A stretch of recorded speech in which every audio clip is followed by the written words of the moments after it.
السلام علیکم۔ آخری جو لیکچر ہوا تھا کلاس میں وہ تلخیص نگاری پہ ہوا تھا، جس کا مطلب ہوتا ہے کسی چیز کا خلاصہ کرنا، یعنی اسے مختصراً بیان کر دینا۔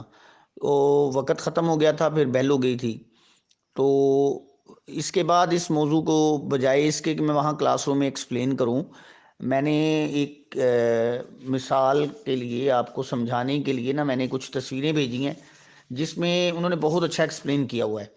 ایک تو اس کے اصول بتائے ہوئے ہیں تھوڑے سے، کہ کیا کرنا چاہیے، 3 دفعہ پڑھیں اس کو آپ خلاصہ کرنے سے پہلے۔ تلخیص کو آپ تلخیص بے شک نہ سمجھیں، اس کو خلاصہ بول لیں تاکہ آپ کو سمجھ آ جائے کہ خلاصہ ہے یہ اصل میں۔ اس کا لفظ تلخیص ہو سکتا ہے آپ کو مشکل لگے۔ یہ تھوڑے سے اس کے اصول میں نے بھیجے ہیں، اور وہ آپ اس کو دیکھ لیں اچھی طرح۔ اور اس کے بعد پھر بتایا ہے کہ پیراگراف بتائے ہیں، یعنی ایک جملہ لکھا ہے بڑا، جب سے یہ دنیا ظہور پذیر ہوئی ہے اس وقت سے لے کے آج تک، آج کے دور تک انسان ترقی کی منزلیں طے کرتا آیا ہے۔ یہ ایک بڑا جملہ ہے، اس کو چھوٹے جملے میں تبدیل کر دیا ہے، ابتداء سے انسان ترقی کر رہا ہے۔ یعنی آپ دیکھیں کہ جملہ وہی ہے لیکن آگے مختصراً اس کا مفہوم بتا دیا گیا ہے۔ دوسرا جملہ لکھا ہوا ہے، فجر کا تارا نکلے گا، اذان گونجے گی، مرغ بولے گا، اور آگے اس کی تلخیص کی ہوئی ہے، صبح ہو گئی۔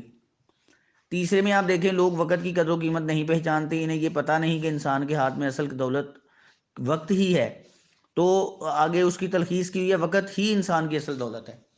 یہ دیکھیں، یہ پریکٹیکلی یعنی آپ کو بتائے گئے ہیں جملے اور ان کا خلاصہ کیسے کرنا ہے۔ یہ سننے سے اور پڑھنے سے یہ جو ہے یہ آپ کو اس کی صلاحیت آپ کے اندر پیدا ہوگی، ورنہ آپ صرف سر ہلاتے رہیں کلاس میں بیٹھ کے اور گھر جا کے نہ پڑھیں تو پھر یہ مسئلہ حل نہیں ہوگا۔ اس کے بعد پھر میں نے آگے جو ہے تلخیص کے پیراگراف دیے ہیں کچھ، یہ پیپر میں بھی آتے ہیں اسی طرح۔ یہ لازمی سوال ہے پیپر کا، کوشچن نمبر 2 اس کا یہ 12واں سوال ہے، کوشچن نمبر 2 کا 12واں جزو ہے۔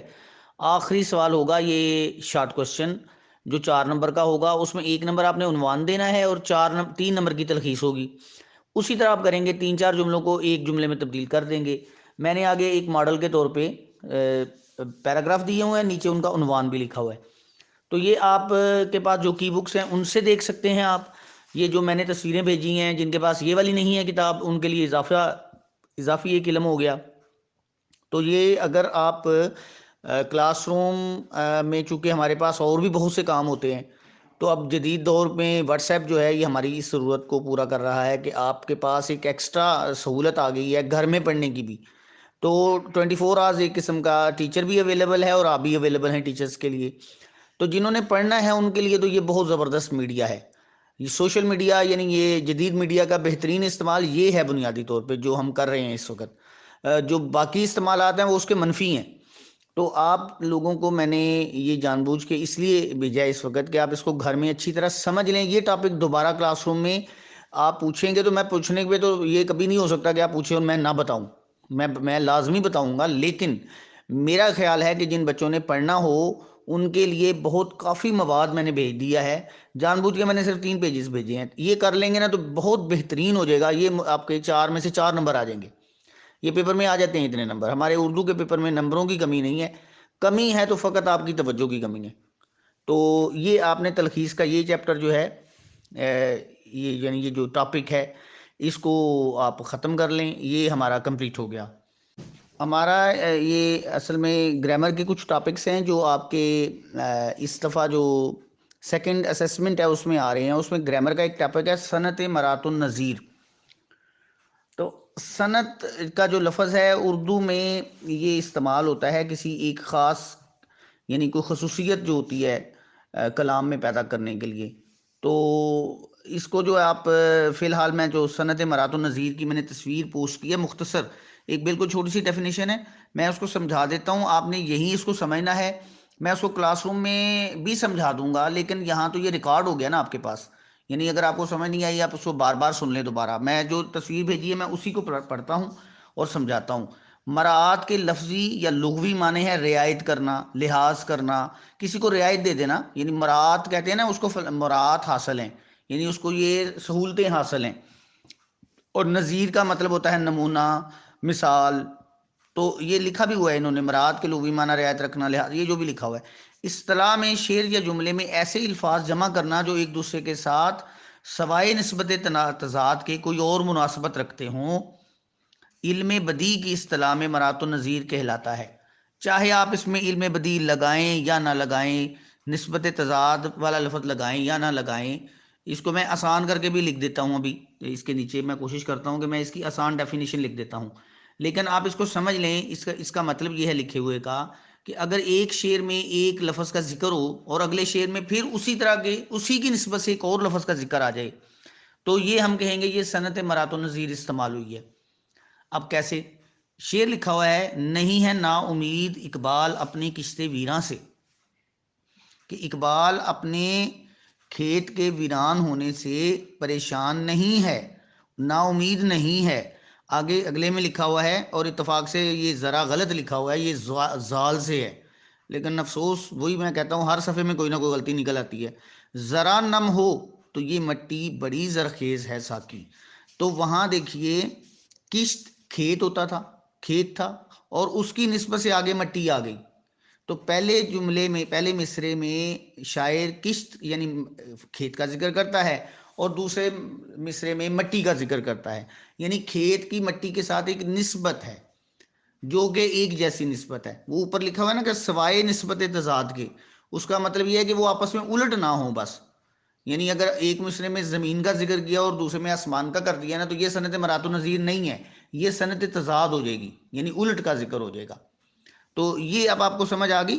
اس کے ساتھ یہ دیکھیے نیچے والے شعر میں انہوں نے انڈر لائن بھی کر گیا، جس کی خوشبو سے معطر تھا دماغ پھر وہ شاداب چمن میں آ گیا. تو معطر یعنی خوشبو اور معطر ایک جیسے لفظ ہو گئے، یعنی خوشبو سے مہکنا، اور چمن باغ ہو گیا. تو یہ بے شک ایک شعر ہی کافی ہے اس کے لیے، ایک ڈیفینیشن اور ایک شعر. امتحان میں اگر آیا صنعت مرات النظیر تو اتنا ہی آئے گا. تو یہ میں نے کہا میں سمجھا دوں آپ کو، اس کو آپ اچھی طرح نوٹ کر لیں، اس کو یاد کر لیں. اس سے ریلیٹڈ کوئی کوشچن ہے وہ ابھی کرنا چاہیں ابھی کر لیں، بعد میں کرنا چاہیں بعد میں کر لیں، کلاس میں کرنا چاہیں کلاس میں کر لیں. لیکن یہ ٹاپک جو ہے یہ کلیئر ہو گیا. اسے میں کلاس روم میں دوبارہ پڑھانا میں سمجھتا ہوں اگر کہیں گے تو پڑھا دوں گا. میرا خیال ہے ضرورت نہیں ہے. آپ اگر سمجھنا چاہیں تو میرا یہ لیکچر دوبارہ سن لیں. میں نے اوپر صنعت مرات النظیر آپ کو پڑھائی ہے کتاب پہ جو لکھی ہوئی ڈیفینیشن، پھر نیچے میں نے خود اس کو آسان کر کے لکھ دیا ہے. جو زیادہ محنت کر سکتے ہیں بچے وہ بالکل کتاب والی ڈیفینیشن لکھیں، وہ زیادہ بہتر ہے. اور جن کے لیے ذرا مشکل ہے کتاب والی ڈیفینیشن وہ میرے والی لکھ لیں. اس کے بعد جو آپ کے پیپر جو سیکنڈ اسیسمنٹ ہو رہا ہے نا، اس کے اندر ایک اور ٹاپک آ رہا ہے، وہ ہے صنعت تکرار. تو یہ جو لکھا ہوا ہے میں اسی کو سمجھاتا ہوں، آپ تصویر کو دیکھ لیں سامنے. صنعت تکرار کہتے ہیں کسی چیز کو بار بار اس کا ذکر کرنا، یعنی دہرائی کرنا، رپیٹ کرنا. مجھے انگریزی کا لفظ تو استعمال نہیں کرنا چاہیے، لیکن اب کیا کریں، ہمارے بچوں کی اردو کا یہ حال ہے کہ اس کو سمجھانے کے لیے پھر مجھے انگریزی بولنا پڑتی ہے. تو صنعت تکرار کا مطلب ہے بار بار ایک لفظ کا ذکر کرنا، دہرانا لفظ کو. تو لکھا بھی ہوا ہے صنعت تکرار سے مراد وہ صنعت ہے، یعنی وہ طریقہ ہے، وہ صفت ہے جس میں شاعر لفظوں کی تکرار سے، یعنی لفظوں کو بار بار استعمال کرتا ہے اور اپنے کلام میں خوبصورتی پیدا کرتا ہے. وہاں پہ اشعار کچھ لکھے ہوئے ہیں، نہ سمجھ مجھ کو رائے گاں نہ سمجھ. تو دیکھیں 2 دفعہ سمجھ آ گیا. نہ صحیح تیرے کام کا نہ صحیح، تو 2 دفعہ صحیح آ گیا، تو تکرار ہو گئی نا. سر کہیں، بال کہیں، ہاتھ کہیں، پاؤں کہیں، تو یہ دیکھیں کہیں کہیں بار بار بار آ رہا ہے یہاں پہ. ٹھیک ہے. پھر اس طرح سر، بال، پاؤں، ان کا سونا بھی ہے، کس شان کا سونا دیکھو، تو سونا بھی بار بار آ گیا. ٹھیک ہے نا. پھر خم صبح آگے، پھر یہ خم صبح ساگر، یہ جتنے اگر آپ یاد کرنا چاہیں تو پہلے 2 کافی ہیں یاد کرنے کے لیے، زیادہ اس کی ضرورت نہیں ہے باقی یاد کرنے کے لیے. وہ چونکہ میں نے تصویر کھینچ دی ہے، نیچے صنعت تضاد بھی آ رہی تھی تو میں نے کہا گٹھی ایک ہی تصویر میں دونوں سمجھا دیتا ہوں، ورنہ میں صرف 2 اشعار کافی اس کے لیے ہیں، ایک بھی کافی ہے. بلکہ بیسیکلی تو اس کی آپ کو بنیادی طور پہ اس کی صرف آپ کو تعریف آنی چاہیے. اس کے علاوہ یہ اس طرح کا کوئی سوال نہیں آئے گا کہ یہ شعر میں کون سی صنعت آئی ہے. عموماً تو نہیں آتا، لیکن اگر آ جائے تو اگر سمجھ کے آپ نے پڑھا ہو تو اس کا بھی آپ جواب دے سکتے ہیں. صنعت تضاد آپ کو پتہ ہے الٹ کو کہتے ہیں، ایک دوسرے کے مخالف جو ہوتے ہیں نا وہ ایک دوسرے کے متضاد ہوتے ہیں. تو صنعت تضاد کو تطبیق، طباق اور تقاخو بھی کہتے ہیں. یہ بے شک یاد کریں، یہ بے شک نہ لکھیں، اگر مشکل لگے تو رہنے دیں. لیکن آگے اس کی جو اگلا حصہ ہے نا وہ یاد کریں. علم بدیع کی اصطلاح میں یا یہ علم بدیع بھی مشکل لگے تو آپ کہیں کہ اصطلاح میں تضاد کے معنی میں ایسے الفاظ استعمال میں لانا جن کے معنی ایک دوسرے کی ضد اور مقابل ہوں. ضد کا مطلب بھی الٹ ہوتا ہے. تو اس میں اب انہوں نے ایک شعر لکھا ہوا ہے: اقرار نہ انکار بڑی دیر سے چپ ہیں، کیا بات ہے سرکار بڑی دیر سے چپ ہیں. تو آپ دیکھیں اس میں اقرار اور انکار ایک دوسرے کی ضد ہیں، یعنی ایک دوسرے کے الٹ ہیں. تو وہ انہوں نے اس میں صنعت تضاد استعمال کی ہے. تو صنعت تکرار بھی بہت آسان ہے، وہ تو بہت ہی آسان ہو جائے گا نا. تکرار تو اتنی آسان ہے کہ آپ کو چیز رپیٹ ہوگی تو آپ کو سمجھ آ گیا کہ یہ صنعت تکرار ہے. تو صنعت تضاد میں ایک دوسرے کو الٹ آ جائے تو تب بھی وہ صحیح ہے. تو ابھی ایک شعر ہی کافی ہے اس میں نے لکھا ہے. ویسے آپ کی کتاب پہ دو اور اشعار لکھے ہیں، وہ یاد کرنا چاہیں تو وہ بھی کر لیں، وہ اگلی تصویر میں بھیجتا ہوں. اس میں لکھے بھی ہوئے ہیں صنعت تعلیل کے ساتھ. یہ جو پیج میں نے تصویر بھیجی ہے اس میں آپ دیکھیں پچھلی طرف سے جو صنعت تضاد آ رہی ہے نا، اس کے بھی 2-3 اشعار یہاں پہ لکھے ہوئے ہیں. وہ ناشاد اور برباد رکھتا ہے مجھ کو، الہی اسے شاد اور آباد رکھنا. تو ناشاد کہتے ہیں ناخوش، اور برباد کہتے ہیں بربادی کو. اور اگلے میں وہ ناشاد کو شاد کہہ رہے ہیں اور برباد کو آباد کہہ رہے ہیں. پہلے مصرے میں وہ بربادی کا ذکر کرتا ہے اور اپنی ناخوشی کا ذکر کرتا ہے، اور دوسرے مصرے میں وہ اپنی خوشی اور آبادی کا، یعنی جس کے لیے وہ دعا کر رہا ہے اس کا ذکر کرتا ہے. یہ شعر بھی آسان ہے، یہ بھی کر سکتے ہیں. اب آتے ہیں ہم اپنی تیسری صنعت کی طرف. تعلیل کے لغوی معنی ہے علت پیش کرنا، یعنی وجہ پیش کرنا. تو ادبی اصطلاح میں کسی بات کی ایسی شاعرانہ وجہ قرار دینا جو اصل وجہ نہ ہو، وہ اس نے تعلیل کہتے ہیں اس کو. وہ مثال اس کی پھر آگے دیتے ہیں: پیاسی جو تھی سپاہ خدا 3 رات کی. یہ اپنے آپ ہی کے سلیبس کی ایک کا مرثیہ ہے، اصل میں یہ اس میں سے لیا گیا ہے. ساحل سے سر ٹپکتی ہیں موجیں فرات کی. اس شعر میں ساحل پر موجوں کا ٹکرانا ایک قدرتی عمل ہے، لیکن شاعر اس کی وجہ یہ بتا رہا ہے کہ وہ پیاس کی وجہ سے سر ٹکرا رہی ہیں.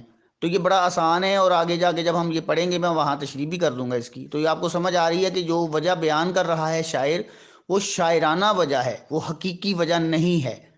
تو ایک ایسی وجہ بیان کرنا جو شاعری کی ضرورت ہوتی ہے یا ویسے تخیل ہوتا ہے شاعر کا، اور وہ حقیقی وجہ نہیں ہوتی، تو اس کو ہم صنعت حسن تعلیل کہتے ہیں گرامر میں. نیچے ایک صنعت تضمین ہے جو ابھی تو اسیسمنٹ میں نہیں آ رہی، لیکن چونکہ تصویر میں نے بھیج دی ہے تو میں اس کو بھی بتانا ضروری سمجھتا ہوں. اور یہ بہت آسان ہے، یہ بہت ہی آسان ہے. تضمین کے لغوی معنی ہے شامل کرنا، ملانا، جگہ دینا. کسی پرانے سے پہلے موجود کوئی شعر ہو نا، تو اس کی طرح کا اسی وزن میں ایک دوسرا شعر اس کے ساتھ ملا دینا، اس کو ہم کہتے ہیں صنعت تضمین. تو یہ نیچے انہوں نے مثالیں دی ہوئی ہیں کچھ. صنعت تضمین جو ہے: غالب اپنا یہ عقیدہ ہے بقول ناسخ، آپ بے بہرہ ہیں جو معتقد میر نہیں. تو یہ ایک مصرے کے اندر اپنا ایک مصرع انہوں نے شامل کر دیا، تو یہ صنعت تضمین کہلاتا ہے. اس کی وضاحت جو ہے وہ مزید نیچے والے اشعار کے ساتھ جو ہے وہ کی جا سکتی ہے، لیکن فی الحال جو چونکہ ہمارا یہ موضوع نہیں ہے، میں نے ویسے چونکہ تصویر میں آ گیا تو میں نے مختصراً اس کو بتا دیا. صنعت تضمین آپ بعد میں پڑھ لیجئے گا، فی الحال صنعت حسن تعلیل آپ نے پڑھنا ہے. آخر میں ہماری ایک صنعت رہتی ہے، وہ ہے صنعت تلمی، اور یہ سب سے آسان ہے. میں نے کلاس میں کئی دفعہ پہلے بھی بتایا ہوا ہے کہ اگر ہم لکھتے ہوئے، شعر لکھتے ہوئے، نثر لکھتے ہوئے کسی تاریخی واقعے کی طرف اپنی تحریر میں یا اشعار میں اشارہ کریں نا، تو وہ صنعت تلمی کہلاتی ہے. اور نیچے پھر میں نے 2-3 تصویریں، یہ آپ نے 9th-10th میں پڑھی ہوگی ویسے، کہ تلمیحات لکھی ہیں: آتش نمرود، چاہے یوسف، کوہ طور، اعجاز میسا، اعجاز مسیحا اور انگ سلیماں. یہ ساری آپ نے 9th-10th میں پڑھی ہوئی ہیں. مثلا آتش نمرود وہ آگ تھی جو حضرت ابراہیم علیہ السلام کو جلانے کے لیے اس وقت کے بادشاہ نمرود نے جلائی تھی. چاہے یوسف وہ کنواں تھا جس میں یوسف علیہ السلام کو پھینکا گیا تھا. کوہ طور وہ پہاڑ تھا جہاں اللہ تعالیٰ حضرت موسیٰ سے کلام کرتے تھے. اعجاز مسیحا حضرت عیسیٰ علیہ السلام کا وہ اعجاز، یعنی وہ خوبی تھی جب وہ مردوں کو زندہ کرتے تھے. اور انگ سلیماں حضرت سلیمان علیہ السلام کی انگوٹھی تھی. آب حیات وہ چشمہ ہے جس کے بارے میں کہا جاتا ہے کہ حضرت خضر علیہ السلام نے اس کا پانی پیا ہوا، اور جو پانی پیتا ہے اس کا وہ مرتا نہیں کبھی. قارون ایک بڑا مشہور بندہ تھا جس کے پاس دولت تھی بہت زیادہ. پھر جام جم ایک بادشاہ ایران کا ایک آئینہ تھا. دارا اور سکندر بڑے بادشاہ تھے. طوفان نوح، یہ جتنے بھی ہیں آپ جس مرضی کا مجھ سے نام لے کے پوچھیے گا تو یہ میں آپ کو بتا سکتا ہوں، لیکن میں نے آپ کے لیے بھیجے ہیں کہ چلیں آپ کو جن کے پاس کی بکس نہیں ابھی انہوں نے جن لی تو ان کو یہ کافی ہیں تلمیحات، یہ کافی زیادہ ہیں۔ تو میں نے جتنے گرامر کے جو ٹاپکس آنے ہیں آپ کے اسیسمنٹ میں وہ میں نے ٹائم بچایا ہے، آپ اس کو اگر صرف سن لیں اور ایک دفعہ ریڈ کر لیں، آرام سے پڑھ لیں، سمجھ کے پڑھ لیں، تو میرا نہیں خیال کہ آپ اتنے کند ذہن ہیں یا آپ اتنے آپ کا ذہن کام نہیں کرتا کہ آپ اس کو سمجھ نہ پائیں۔ یہ پہلے بھی آپ نے قواعد و انشاء 6 کلاس کی قواعد و انشاء میں یہ ٹاپک میں نے، میرا خیال ہے میں نے دیکھے ہوئے ہیں، مجھے جہاں تک یاد پڑتا ہے، ہو سکتا ہے میں غلط ہوں، لیکن یہ آپ نے پڑھے ہوئے ہیں۔ فرق یہی بنیادی ہے کہ ہم لوگ چونکہ سمجھ کے نہیں پڑھتے تو پھر یہ ہوتا ہے کہ وہ ہمیں بھول جاتے ہیں۔ آپ ایک دفعہ سمجھ کے پڑھ لیں تاکہ یہ آپ کو بھولے نہ۔ تو یہ ہمارے جو ٹاپک تھے، یہ میں امید کرتا ہوں کہ آپ اس کو سمجھ لیں گے۔ لکھنے والا کام ہم بعد میں کر لیں گے، لکھنے والا کام اپنا مکمل کریں، وہ چیک ہو جائے گا منڈے سے، وہ چیکنگ میں نے اس کی سختی کرنی ہے۔ اور اس کے اوپر جو ٹاپکس رہتے ہیں، کوئی اگر کسی کا کوئی کوشچن ہو وہ جب چاہے مجھ سے واٹس ایپ کے اوپر آڈیو میں لکھ کے جیسے مرضی پوچھ لیا کرے، آئی ایم اویلیبل۔ لیکن آپ کا کام صرف یہ ہے، میری طرف سے، ہماری طرف سے پوری کوشش ہے کہ ہم جو کچھ ہمارے پاس ہے، جو کچھ آپ کے لیے ضروری ہے وہ ہم آپ کو مہیا کریں، اور فرض صرف اب آپ کا یہ ہے کہ آپ پڑھنے والے بنیں، سمجھنے والے بنیں۔